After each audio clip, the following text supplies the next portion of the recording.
Hello and welcome to the Choralosophy podcast. This is episode 71. It's All in the Story with Cecilia McDowall.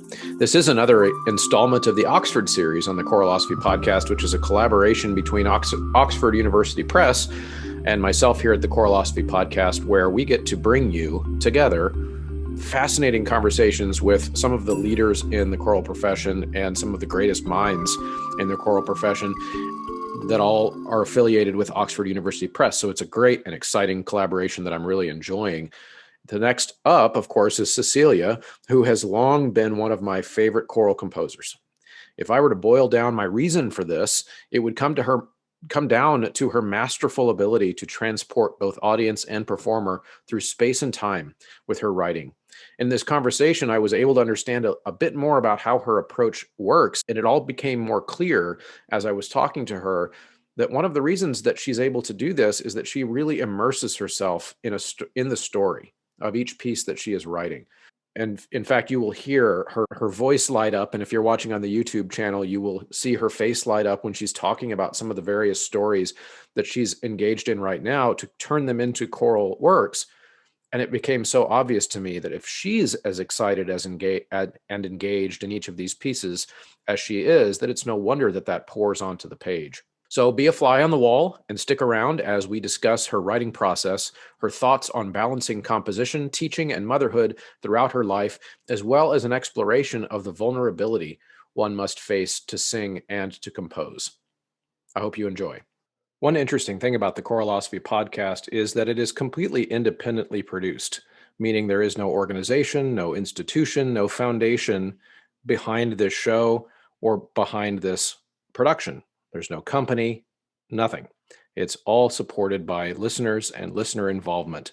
The most direct way that you can do that is through Patreon. At patreon.com/Choralosophy, you can join a subscribers only environment where I put extra content, meaning a behind the scenes episode every month, supplemental materials. The people on the Patreon get to see who's coming on the show ahead of time, which means they can put bugs in my ear ahead of time about what I should ask the person about. All kinds of fun perks. There's even an awesome Choralosophy hat and t-shirt. There's all kinds of fun ways to do that over at Patreon.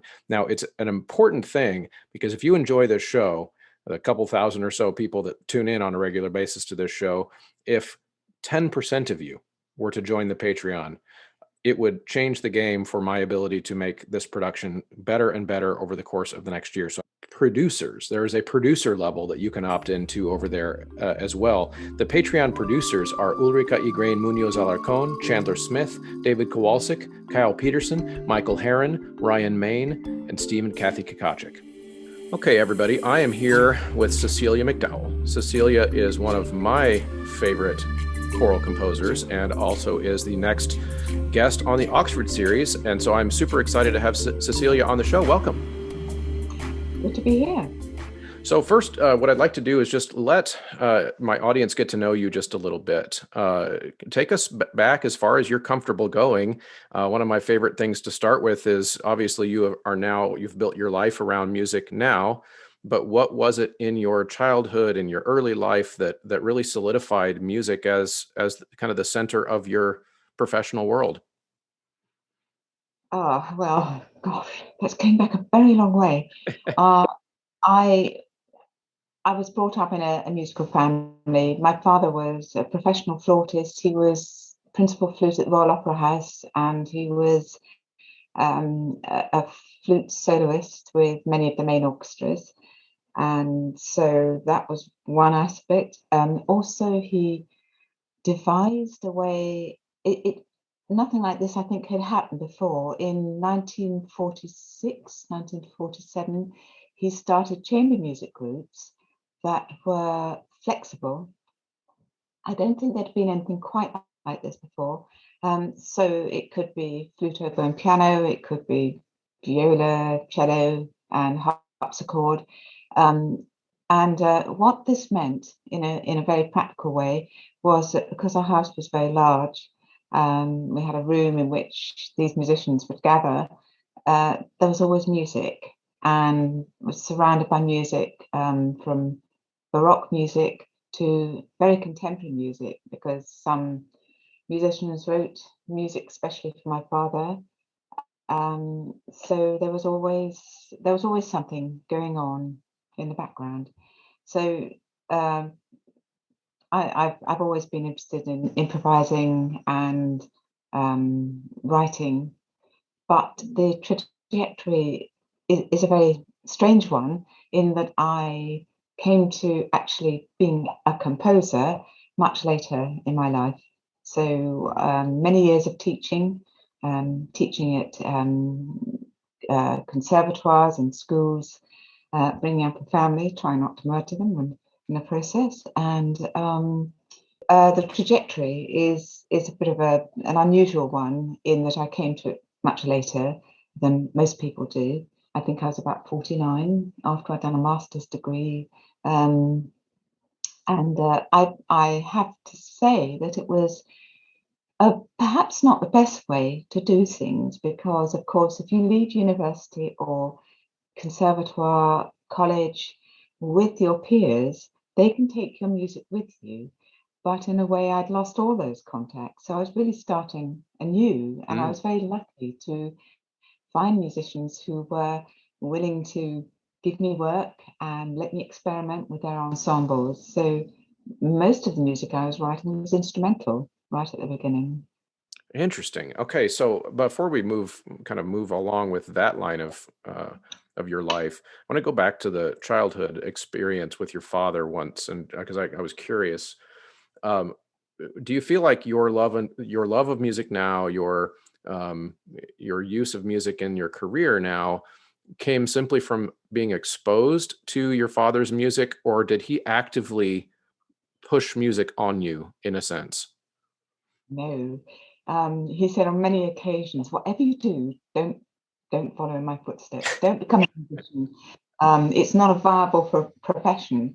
But you see, that's always the best thing, isn't it? When you're told not to do something, it's the way to do it. Right? I think there are many composers, aren't there, who have set off on becoming a lawyer or doctor or something, then decided that it was really music that they wanted to do. I suppose what always interested me was my father did play a lot of contemporary music, and in fact, he gave he was often on the radio, so he gave many broadcasts of things like the Poulenc flute sonata. I think his was a first broadcast in the UK, Prokofiev sonata as well. I mean, so that there were many things. I also met some of the composers as well, so that was always interesting. Hmm. Yeah, I was curious about that because, of course, I'm a father myself, and I'm a musician, and I have kids that I've never tried to push music on them, and they have some level of interest in music. But I think that's I was curious about that because I had a mentor at one point in my life that used to say that if you have to convince someone to be a musician, they shouldn't be a musician. Just pretty simple. And so that's an interesting thing. So then, as we kind of go back into your story, then you mentioned you started composing later in life than is typical, and and mentioned the challenges, of course, of that in the sense that you'd lost some of the momentum, I guess you could say, in a career of that you would have built had you done it the whole time. Now, in that interim, from your collegiate days and your conservatory days to your late 40s when you really started diving into composition, were you mentioned motherhood and the role that you played during that time of your life. Was music still part of your life, just not professionally at that time? No, it was professionally in the sense that I was teaching. I was Oh, I teaching see. music. So I was teaching at a music conservatoire. I was teaching at a specialist school, Yehudi Menuhin School, for highly talented children. Um, and a lot of what I was teaching was to do with musicianship, a particular kind of musicianship. So it was creative. And what I was doing was creating bits of music that I would then give to students and say, go and work on this, see what you can get from it. And interestingly, a lot of the children I worked with then have actually gone on to become young composers. So or really doing very well. Mhm. That's nothing to do with me. It just happens that way. But it was so there was always music, and I somehow managed to do this in parallel with bringing up children as well. My That, husband helped as well. So I don't want people to think I was a single mother and just managing on my own. I right. did have, Right. yeah. No, yeah, that I understand. I'm curious too, just if you've had a chance to, I'm sure you have, but I'm interested in your reflections on what it's like to try to be a musician and a mother and operating in the professional sphere that you now operate in. The role of being a mother is Mhm. going is going to create challenges for you as a composer, not only being a woman, but also having that role of being home with children. Has that ever been something that you've thought of as a barrier in your career, or has it always just been part of the rich experience of being human? I'm afraid I've never really thought my life out in a planned, methodical way. I think one thing has flowed on from another. But interesting what you said about composition and what your mentor has said. I suppose if you really, really want to compose, you'll do it somehow at some point, whatever the situation. So Yeah. it's always been something in my mind that I wanted to do. The opportunity wasn't always there at the beginning because, let's face it, when you have a family, it's exhausting. So a lot of the time I was tired, and sometimes just writing in the middle of the night, which isn't the best time or the best way to do it. So in some ways, I suppose having a family just means working around it and trying to do it in the most practical way. So not always easy, but then nothing ever is it, if you really want to do it? Right. I mean, it sounds to me like you're kind of going with my second option of an answer, which is just part of the rich tapestry of life. We fit things in that we love to do. I know that as a father, I feel a lot of those same pressures, which is that, on one hand, I could say, look what my career could have been if I didn't have kids. But then what, what would that have meant? It would have meant very little, because it's something that it's part of who I am and it's part of, part of what I do. So no, I think that's an important thing to reflect on, at least in my perspective, just because we all think about, um, the different barriers that we might have in our careers. I know that one of the barriers in the US that we think about a lot is that we're kind of obsessed with what degree a choral musician holds over here. So in other words, there's a very strong hierarchy around, um, if you have a doctorate versus if you don't have a doctorate, or that kind of thing. And so we all think about these barriers, and I'm just interested in your experience making music in the UK and around the world, in the different places that you've experienced music making. Have you ever come across those types of barriers just related to your life experience being different, the starting the career as a composer later? How has that impacted you? Well, I think one of the interesting things has been when I've mentioned that I've come to it all much later, it has actually engendered some kind of conversation with uh, composers who wish to be composers, and I feel everyone must be encouraged to do what they want to do at any point in life. So regardless of whatever the problems are going to be, there's always a way, I think, of overcoming it. And what I'm extremely grateful for are to those who had faith in me and gave me the opportunities. And I think that's the thing that every composer is hopeful for, to have the opportunity to write what you wish to write. And then the most desirable thing is when you're commissioned to write what you really want to write. And that is exciting. And also having relationships with choirs, with instrumentalists in a way that keeps that continuum going. So all of this, I think, is really really helpful. It's really rich, a really rich experience. Yeah, no, that's wonderful. I asked the question mostly because I have encountered some people in my professional life that, probably unintentionally, but nonetheless, I've seen it happen where there's a certain condescension that happens sometimes when they encounter someone who doesn't take the traditional path Mm. through the profession, whether it be, like I mentioned, getting the right degree, the right, in air quotes, degree, and then having some type of success.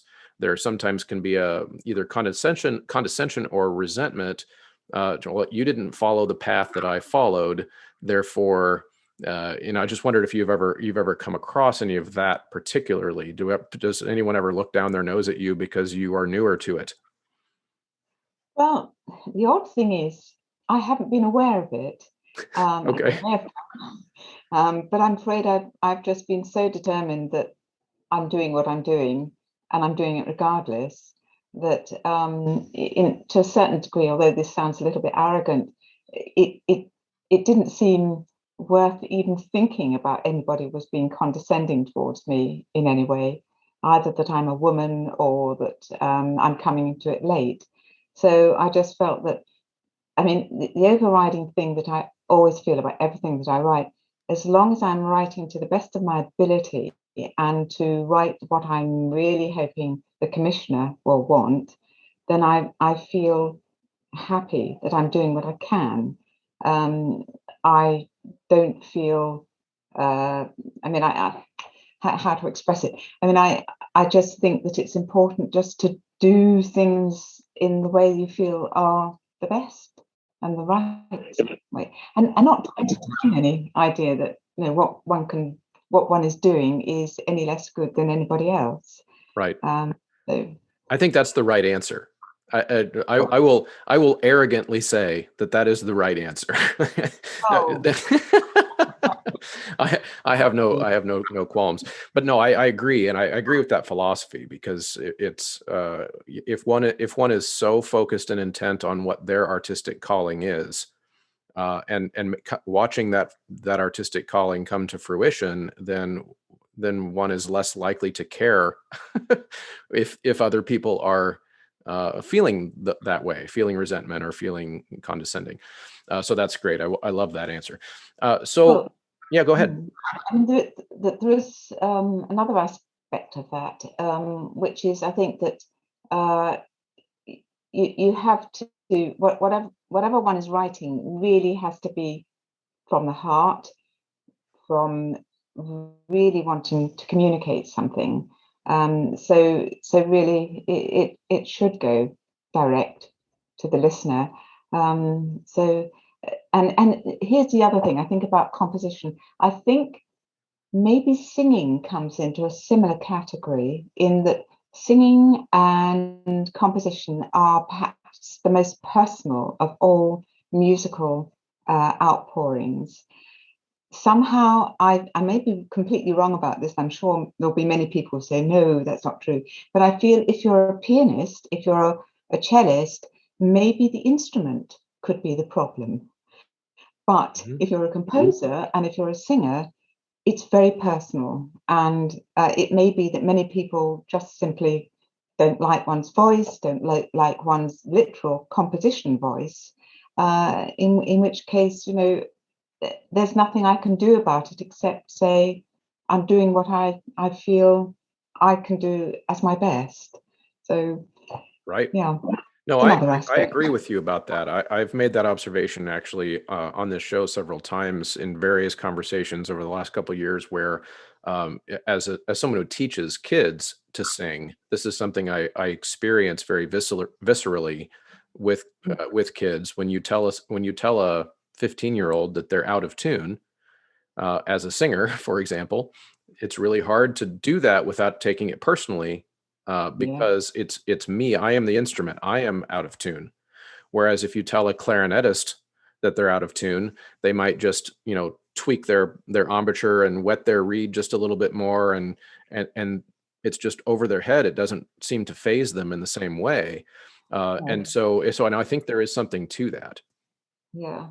Yeah, Mm. which is actually a perfect segue. You started mentioning a little bit about your philosophy. I was going to ask you next about some of your compositional philosophy. In other words, your process that you go through and why you choose that process, or is it something that has just evolved for you over time? How do you write a piece? What is step one? Did you know that the Choralosophy podcast is entirely listener supported? So the way you support as a listener the show is by a win-win scenario, which is just the ideal situation. It's win-win, which means that if you get a discount, I get kickback.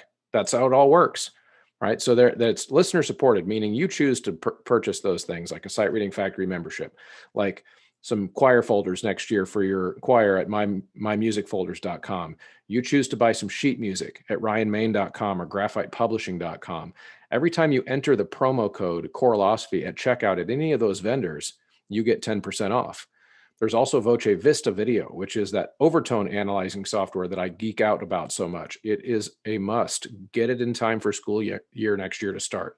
It is fantastic. You go to vocevistavideo.com/Choralosophy, and there you can download the software for free and play with it for 30 days. Once you decide you want to buy it, then you can enter in that Choralosophy promo code. So that's just a little behind the scenes on how it all works. I appreciate everyone's help, and without you listeners doing your part to make this show happen, it just wouldn't happen. So thanks for tuning in. Hope you enjoy the show. Oh, step one. All right. Well, step one will be the commission. So the commission and the commissioner, and the interconnection between commissioner and the composer. And I feel at this point it is really important to be as receptive as possible and to try and understand exactly what it is the commissioner would like, whether it is for a particular occasion, whatever that entails, to understand the sound quality of who I'm writing for, instrumentalist or orchestrally, chorally, whatever that may be. So I feel that's the very first part of it.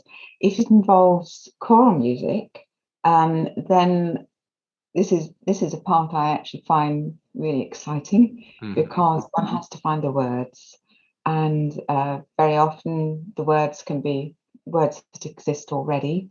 I feel very strongly that whatever words one choose, they have to be the very best one can find. That may sound a little bit, strange to say that, but I do feel I am most comfortable when I find words that I have absolute confidence in and feel that I can do what I can. But the other aspect of finding words is working with poets. And I really enjoy that because somehow it's so alive, it's interactive, one can interact with that. I've worked with a number of poets, and just thinking about you in Kansas City, something I'm really excited about, and it hasn't happened yet, and it's partly my own personal circumstances and the pandemic, but I am collaborating with Tony Silvestri for a commission for Charles Bruffy and the Kansas City Choral. Oh, very nice. I am really looking forward to working on this. And this, I mean, if I could use this as an example, this is the exciting part because Charles Bruffy and I discussed the ideas behind it, what might work best for his chorale.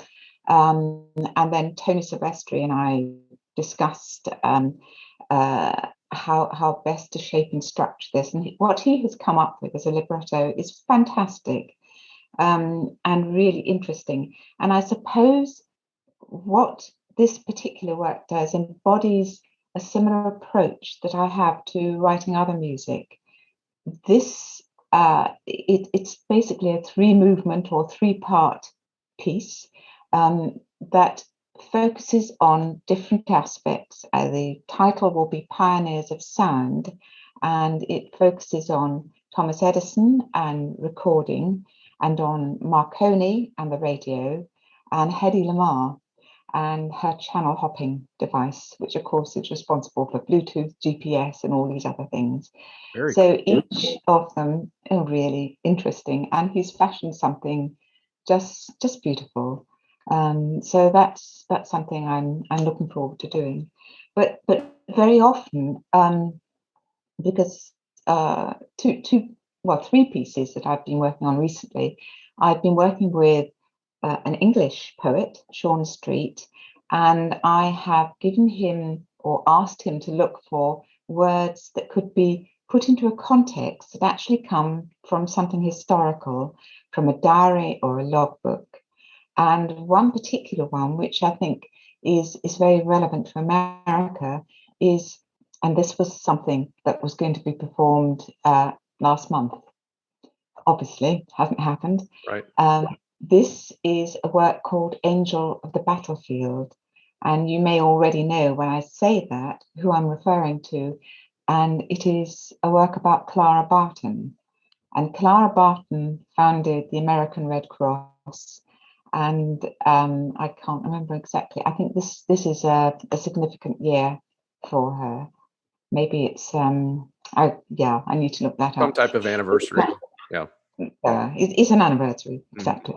And what Sean Street has done is to take some of her poetry and some of her entries into logbooks and to fashion them into something more complex and richer, that really gives an idea about her time and what she was doing. And of course, what many will know is that she worked as a nurse, not as a trained nurse, but as a nurse in the American Civil War.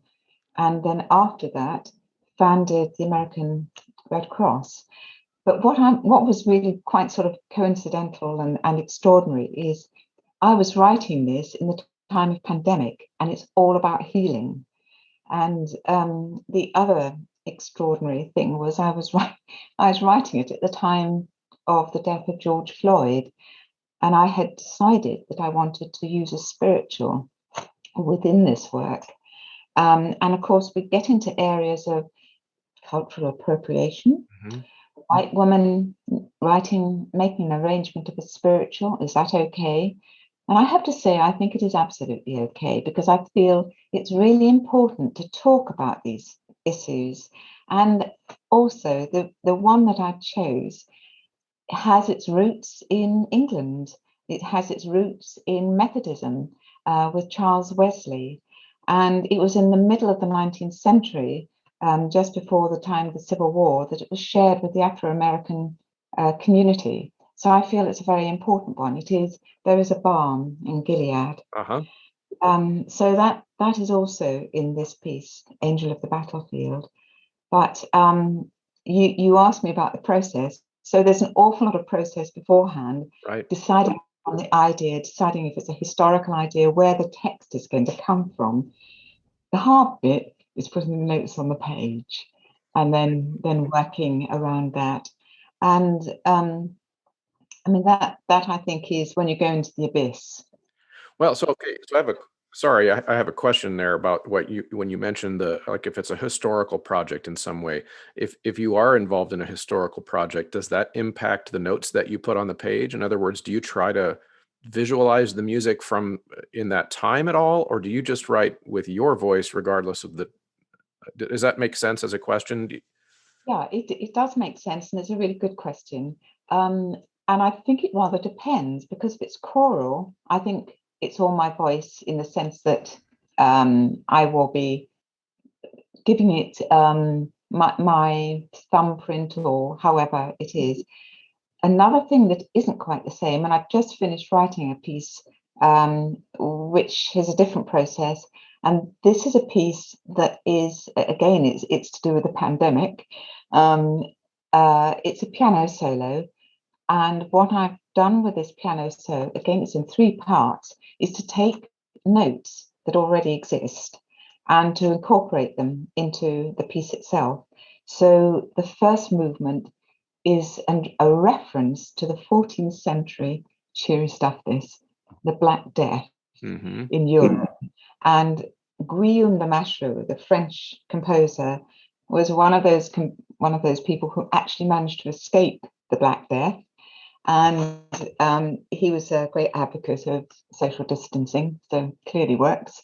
And he has written a lot of lovely songs, and I took one of those songs and I've changed it. I've woven it into the piece itself.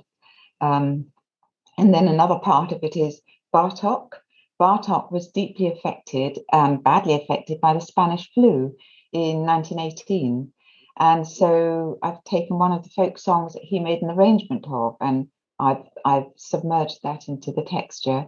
And the very last part of it, again, it's American, is, you probably know this, in 1918, 1920, there was a very popular skipping rhyme, which is, I had a little bird, its name was Enza. I opened the window in influenza. So that was the skipping rhyme of the time. And I've also used a folk song, an American folk song, Little Bird, Little Bird. So the imagery there is that birds give us hope, that and it's to do with children as well. And children are our future. So that's a very long roundabout answer to what you're saying about how I'm influenced by historical things. If it's instrumental, probably more so. If it's choral, probably more. It's much more to do with me. Right. Okay. That's really fascinating. I as someone who is not a composer, I can definitely look at it from the other perspective of putting music in front of choral groups, and I think one of the things that, well, let's imagine that most choral directors stand in front of lay person singers. In other words, they're people that come to choral music as a as a way to experience something outside of their professions, outside of their day-to-day lives, whether they be students or adults who, you know, sing because they enjoy it. That to me, that approach that you just described is, I would call, one of the more popular approaches with singers, where they want to sing something that transports them to a time and place.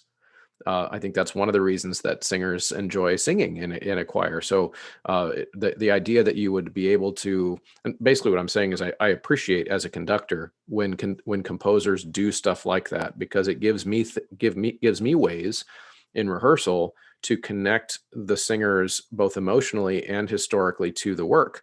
You, by simply pointing out that this would be a melody, or this would have been a hymn tune that would have been relevant in this time and place, their eyes kind of start to like, they go wide and they start to visualize themselves being transported. And I think ultimately that's why we all are musicians in some capacity. We want to be transported in some area. That's right. And one of the things I always feel and hope, and I don't know whether it works or not, but if I've come across something that I don't know anything about, but of course I'm always looking, I'm always searching, and I'm always interested in new ideas. And if I find it a really fascinating idea, I like to feel that it might possibly spark an interest in the listener.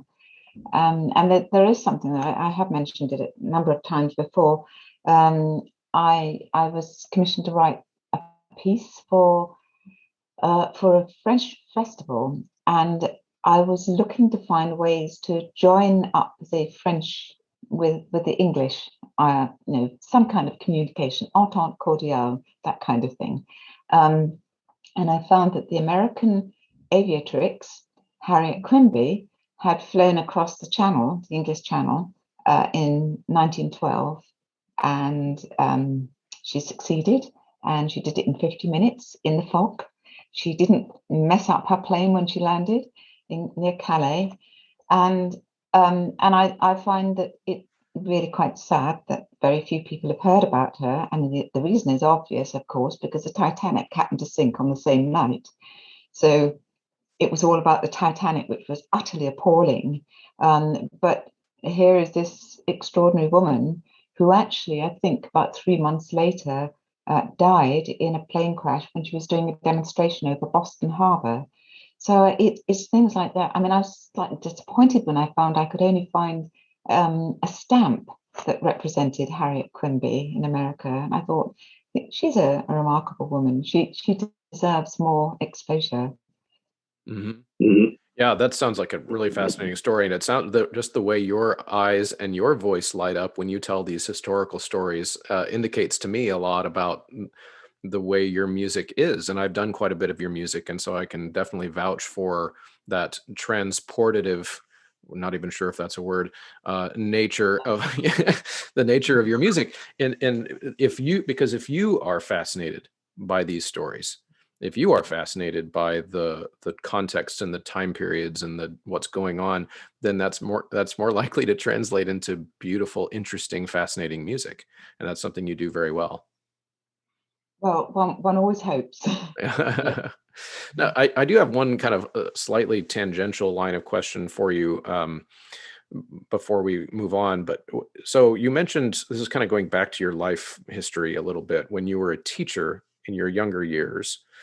Do you now that you are focused on composition, do you ever get to spend any significant time, now, of course, ignoring the pandemic year, but do you go out and interact with the musicians that are performing your music much? As a teacher, I imagine you're always interacting with young musicians, but does that get to be part of your existence? And how do you feel about doing that when you do get a chance?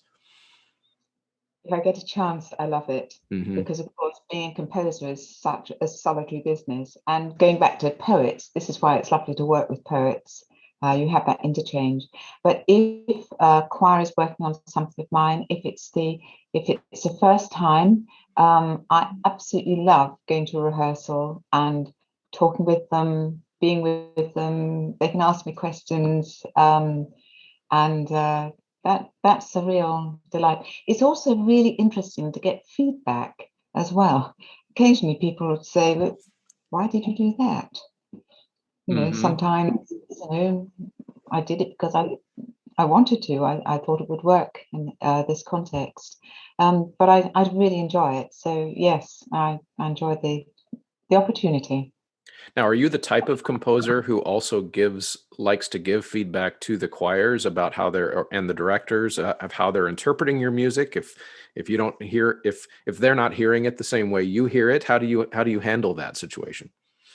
Well, I think that's much more driven by the conductor, because I think almost every conductor I've worked with has always given me that opportunity to say, do I have any comments?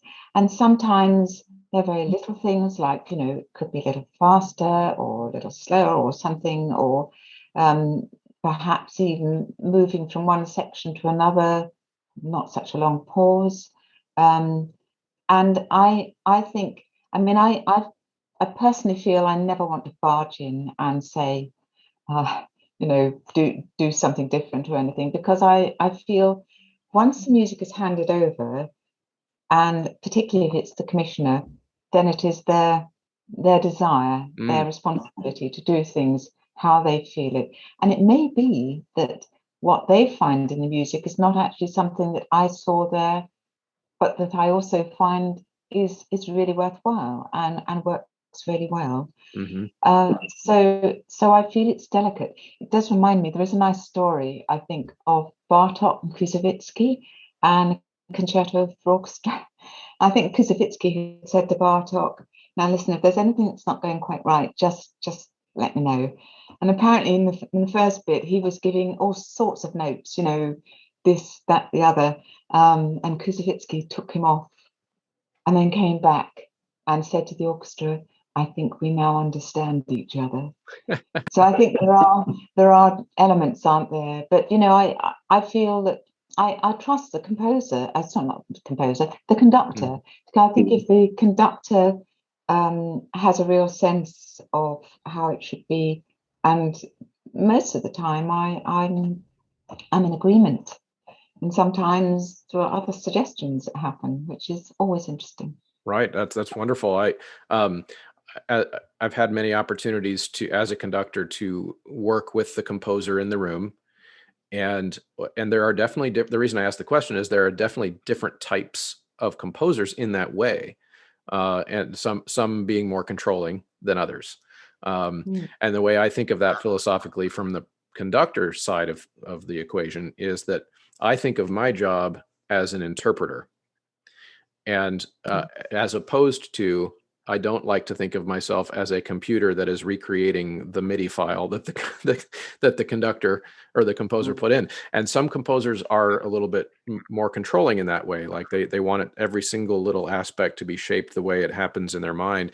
And I think we lose a lot of the beauty of the spontaneity of the music making. I think of the whole equation as, I need you as a composer. I need you to create a vision.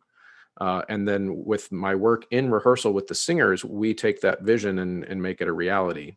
And it's the collaboration between all those brains that it taking what you've written and then making it happen in a room. That to me, it's that interaction of all those people involved that really make our art form so special. Oh yes, I do agree. Yes. Yeah. And I think it's also a matter of trust as well. Yes. You have a relationship with the conductor and the choir or your instrumentalist, and you hand the work over, and I think it's lovely to be a part of it. I mean, the other aspect is that not all composers can actually be there at the first rehearsal, or Right. not the first rehearsal, but at some point during the rehearsal. So you have to leave it to the conductor. Mm-hmm. Yeah, it's interesting too, because I also, so obviously the sweet spot seems to be what you described, and I would love to someday collaborate with you. That would be wonderful. But I also wouldn't want a composer in the room who doesn't push back against me at all, because I like I like the idea that there would be a collaboration. In other words, that I don't think the composer should just necessarily smile and nod no matter what I'm doing. There should be a little bit of a happy medium, maybe. I don't know. I can't imagine there are any composers who are not happy to push back where they feel it needs it, and I think that is a thing, isn't it? Hmm. I think one doesn't overdo it. You just see the crucial points that need tightening or need some kind of expression, and then leave it. But I think too much interference, then, as you say, sort of messes around with your own interpretation. So there's a happy balance Right. and connection between No, conductor and absolutely. Yeah, composer. absolutely. Absolutely. I agree. So as we kind of wrap this up, I've been really enjoyed chatting with you. It's always nice to talk to you. Thinking about how your world is opening up there a little bit in the UK now, and we're starting to see some light at the end of the tunnel, and getting arts organizations back together, and music starting to happen around the world again. Do you have any exciting plans for the next year that you want to tell us about? Any exciting projects? You've told us about some of the things you're working on now, but do you get to go do anything fun anytime soon? Uh, yes, I mean there are lots of fun things. I mean, what's really quite interesting is, of course, because of this last year, so much has been put on hold. Hmm. But at the moment, I've got interesting commissions for the next couple of years. So they are sort of unfolding one after another.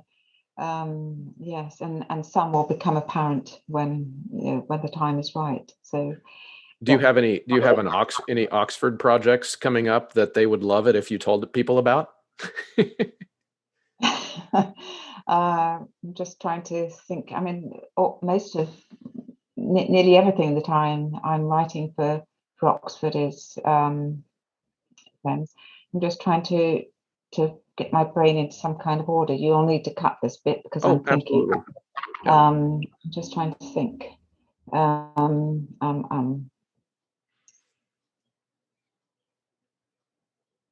The problem is there are so many um, different ones that it's Mhm. probably not easy to separate out.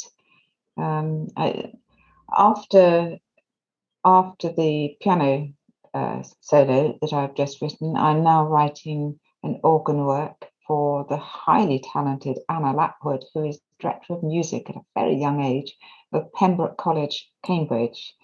And after that, I'm writing a string piece for the London Mozart Players, which is going to tour. Um, And then after that, I've got a number of other things that really all lined up in the future. One of the things that I'm really looking forward to writing, which will be soon, is a work to do with the Mayflower. Oh, cool. It's called Good News from, oh, wait a minute, let me get this straight. Yes, so this is a work to do with the Mayflower. It's called Good News from New England.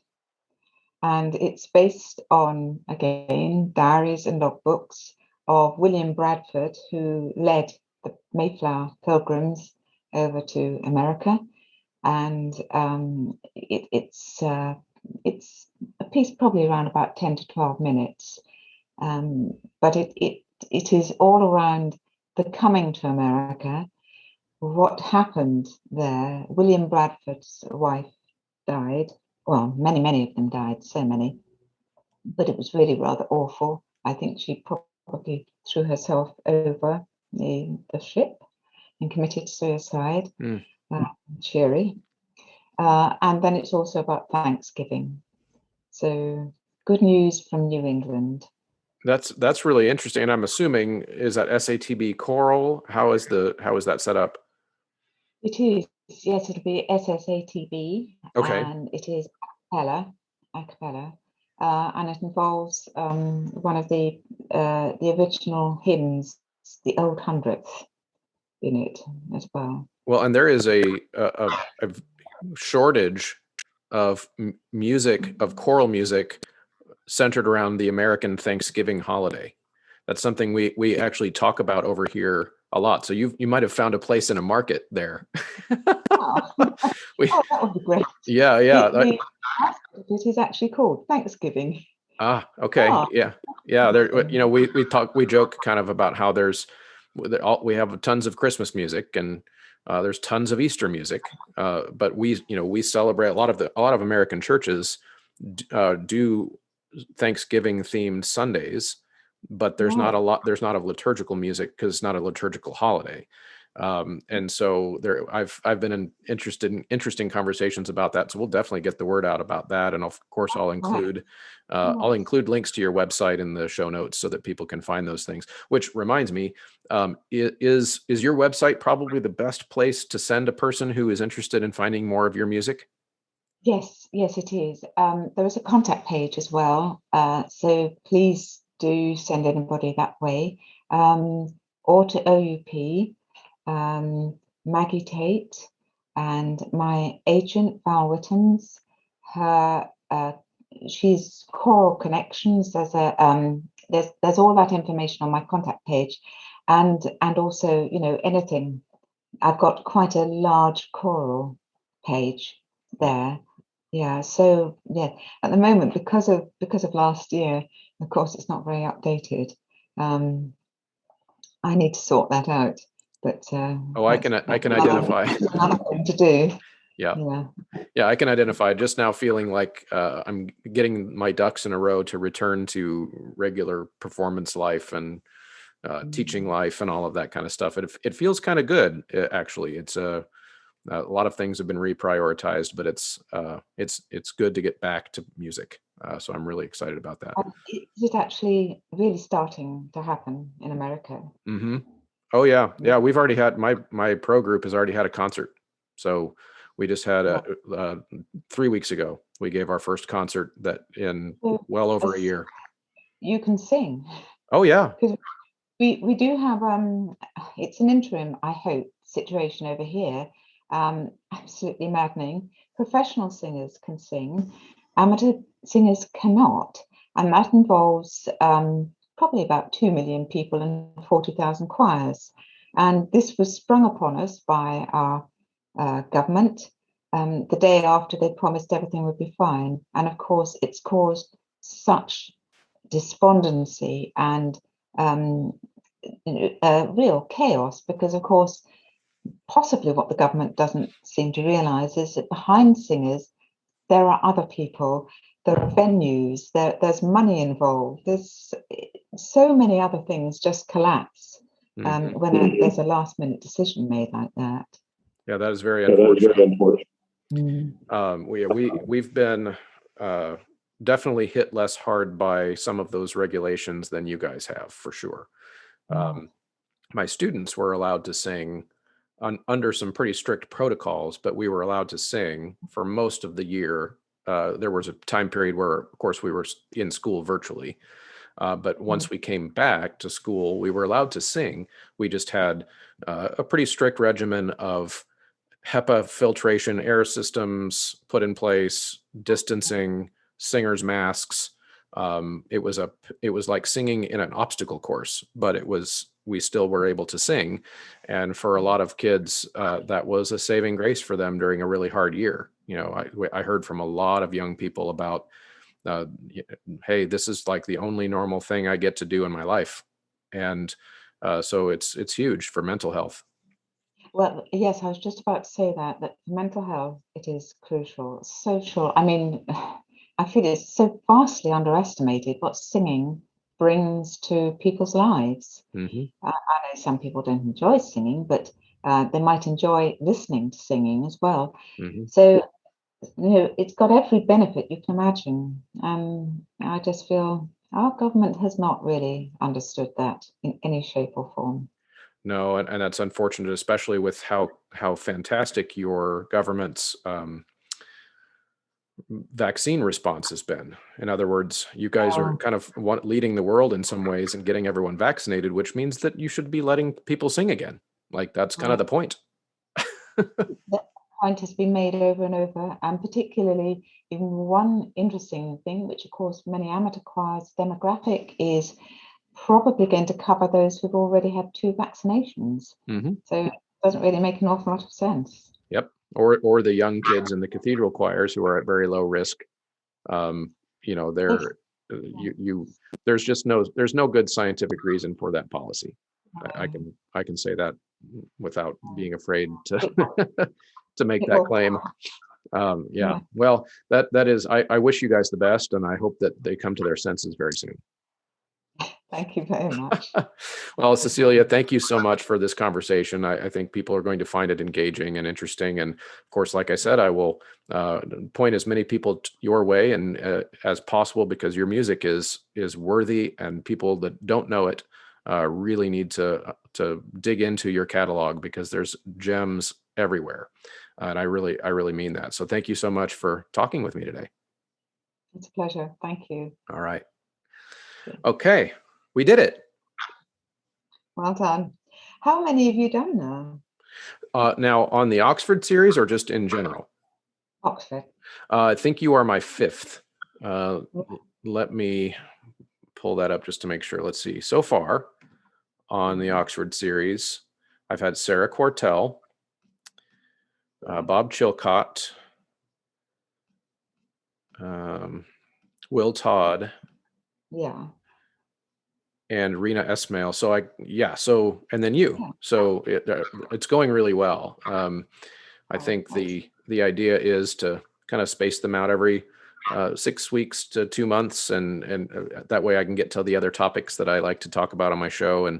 But I'm about 2 years into doing the show, and it's going really well. So I'm really enjoying it as a nice part-time job. Excellent. Yeah. All right. Well, I'll be in touch with you and Val as we get closer to publishing the episode, and that way we can coordinate sharing and creating media and stuff like that, and try to drum up some performers for you. Excellent. Okay. All right. Thank you very much. Yes. Okay. Okay. Thank you. Bye. Bye-bye. Bye. Thank you, as always, for sticking around to the end of the episode. I hope you got something out of that and enjoyed that conversation. I find Cecilia to be a fascinating human being, and I plan to continue to program her works long into the future. I think she's going to have some real staying power in the world of choral music. And so I hope you will go out and check out some of her music if you have not already. And of course, as always, on the way out, do me a favor if you can and support the show in some way. I've listed several different ways throughout the episode. So just to recap, liking, sharing, commenting, engaging in the content is very helpful. Leaving ratings in podcast apps. That's the Apple Podcast app right now. It's got lot of ratings in there, but I would love to get to 100. That's just a nice round number. So if you head over to the Apple Podcast app and leave a rating, that's awesome. And then, of course, the financial modes of supporting the show, heading over to patreon.com/Choralosophy, as well as using the Choralosophy checkout code at any of the sponsors that you heard about in today's episode. Thanks a lot, everybody, for tuning in. We'll see you next time.